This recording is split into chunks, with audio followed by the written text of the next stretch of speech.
మనందరికీ సఫరింగ్ అంటే భయం. లైఫ్లో సఫర్ అవ్వకూడదని కోరుకుంటాం, కానీ మనం ఎంత కోరుకున్నా కుదరదు, సఫర్ అవుతాం, అవ్వాల్సిందే.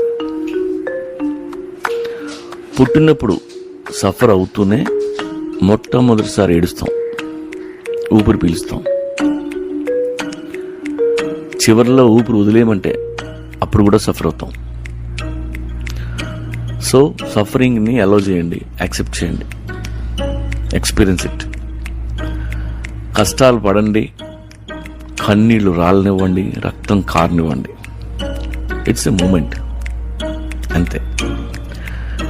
జిమ్కి వెళ్తే బాడీ స్ట్రాంగ్ అవుద్ది, సఫరింగ్ వలన మైండ్ స్ట్రాంగ్ అవుద్ది.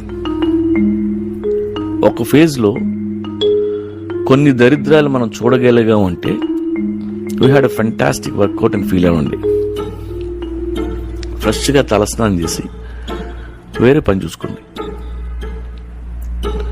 10 ఏళ్ల తర్వాత గతంలో కష్టాలు గుర్తొస్తే నవ్వుకోండి, అంతేకాని ఏడవద్దు. ఇప్పుడో జరిగిన దాని గురించి తలుచుకొని ఇప్పుడు కూడా ఏడుస్తున్నారంటే మీకు ఇంకా బుద్ధి రాలేదని అర్థం. గతంలో 100 జరుగుతాయి.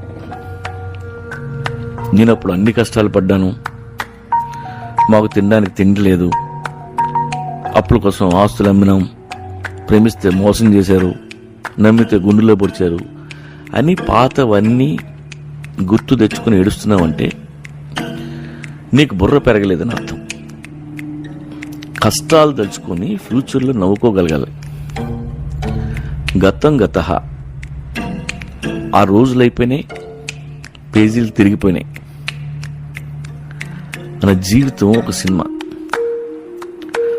ఆ సీన్ చూస్తున్నప్పుడు ఏడవాలనిపిస్తూ ఏడు, అంతేగాని ఈ సినిమా అయిపోయి చాలా సినిమాలు అయిపోయి ఇంకేదో సినిమా చూస్తూ ఎప్పుడో చూసిన పాత సినిమాలో ఫస్ట్ హాఫ్లో సీన్ గుర్తొచ్చి ఇప్పుడు నువ్వు థియేటర్లో ఏడుస్తుంటే ఏం చేయాలి? నిన్ను బెల్ట్ ఇచ్చుకొని కొట్టాలి. ఎందుకు చెప్తున్నానంటే చాలా మందిని చూశాను అలా గుర్తు తెచ్చుకొని ఆడటం వాళ్ళకి ఎంటర్టైన్మెంట్. దయచేసి ఇలాంటి డ్రామాలు మానేయండి. ఇక్కడ అందరం కష్టాలు పడతాం, సఫర్ అవ్వకుండా ఎవడో చావడం. కానీ సఫరింగ్ వలన మనలో ఒక గ్రేస్ వస్తుంది, కళ్ళల్లో మెరుపు ఉంటుంది. ఒక బుర్ర తక్కువ ఎదవ ఎంత పగలబడి నవ్వినా ఎవ్వరూ పట్టించుకోరు, ఏ ఇంపాక్ట్ ఉండదు. కానీ యుద్ధం చేసి వచ్చినోడు మొహం మీద చిన్న చిరునవ్వు కూడా చాలా ఇంపాక్ట్ ఇస్తుంది. మనకి వాళ్ళ చిరునవ్వు గుర్తుంటుంది, ఎందుకంటే ఆ నవ్వు చాలా డీప్గా ఉంటుంది. ఒకరి నవ్వులో డెప్త్ ఉంది అంటే గుర్తుపెట్టుకో, ఆ వ్యక్తి ఒకప్పుడు చాలా డీప్గా ఏడ్చాడని అర్థం.